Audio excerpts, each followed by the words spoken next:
अगर गले में बार बार निगलने में दिक्कत हो रही है तो क्या कोई सीरियस प्रॉब्लम हो सकती है। बहुत सारे लोग इससे परेशान रहते हैं। लगातार आपकी ये सिचुएशन कंटिन्यू कुछ दिनों तक रह रही है तो इसमें आगे चल के क्या कोई प्रॉब्लम हो सकती है। क्या होता है, मेरे को बहुत सारे लोग ये सवाल भी पूछते हैं कि उनके अगर लगातार दर्द हो रहा है तो कहीं आगे चल के कोई कैंसर तो नहीं बन जाएगी, या कोई कैंसर का सिम्टम्स तो नहीं है। तो ये हो भी सकता है, लेकिन सिर्फ गले में निगलने में दर्द होना सिर्फ कैंसर नहीं हो सकता।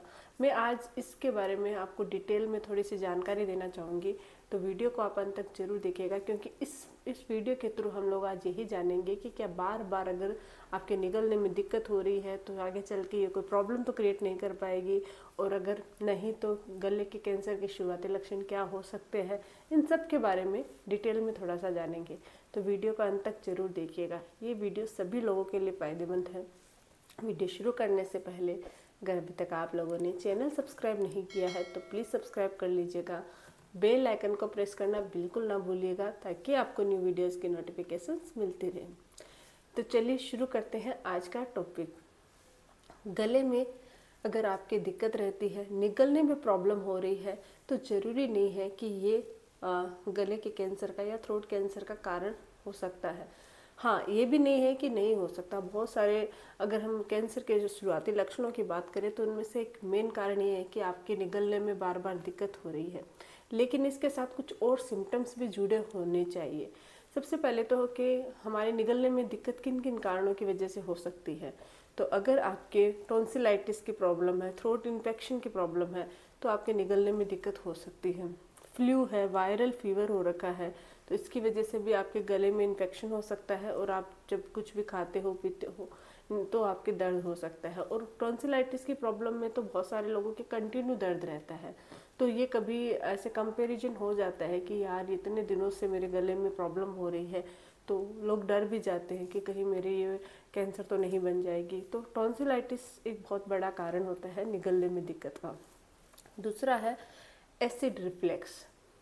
एसिड रिफ्लेक्स में क्या होता है कि हमारे जो बॉडी का जो एसिड है वो अच्छे से खाना डाइजेस्ट नहीं हो पाता, तो वो आपके गले तक वापस आता है, जिसकी वजह से आपके गले में दर्द या निगलने में दिक्कत होनी शुरू हो जाती है, वहाँ पे सूजन भी आ जाती है। तो एसिड रिफ्लेक्स की वजह से भी बहुत सारे लोगों के गले में दर्द रहता है, और ये कंटिन्यू रह सकता है। कुछ दिन ठीक हुआ, कुछ दिन फिर से हो सकता है।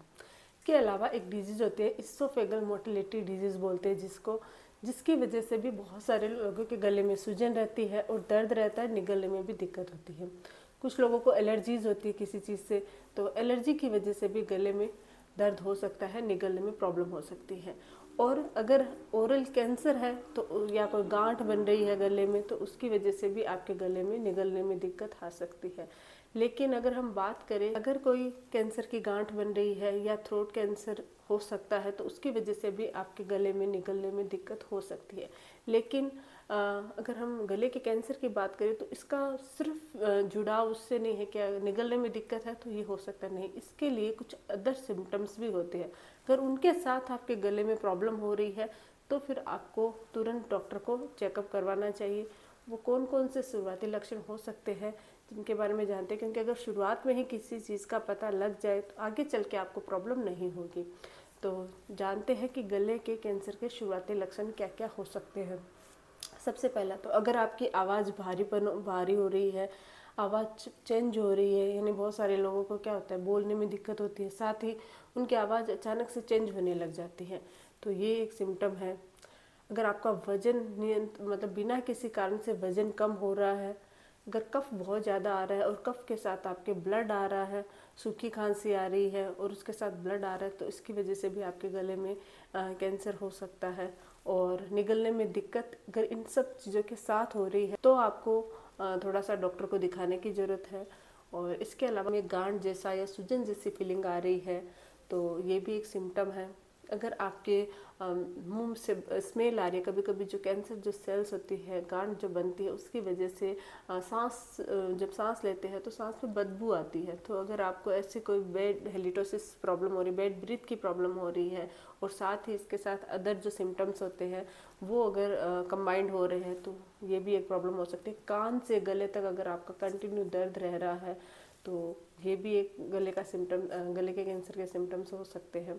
तो इनमें से अगर आपको, या फिर सांस लेने में दिक्कत हो रही है, अगर आपके गले में निगलने में दिक्कत हो रही है, सांस लेने में दिक्कत हो रही है, आपकी आवाज़ है वो चेंज हो रही है, भारीपन फील हो रहा है, स्वेलिंग सी नज़र आ रही है, तो ये इनमें से अगर कोई 2 या 3 सिम्टम्स भी कंबाइंड आपको नज़र आ रहे हैं, तो आपको देर नहीं करनी चाहिए। तुरंत आपको किसी फिजिशियन या डॉक्टर या फिर आप ईएनटी स्पेशलिस्ट से जाके मिलिए, उनसे कांटेक्ट कीजिए और उनको अच्छे से चेकअप करवाएं। डॉक्टर जो ईएनटी स्पेशलिस्ट है वो कुछ आपके टेस्ट करेंगे, और उस टेस्ट की यानी उन जांचों की मदद से वो पता लगा सकते हैं कि आपको कोई सीवियर प्रॉब्लम है या नहीं है।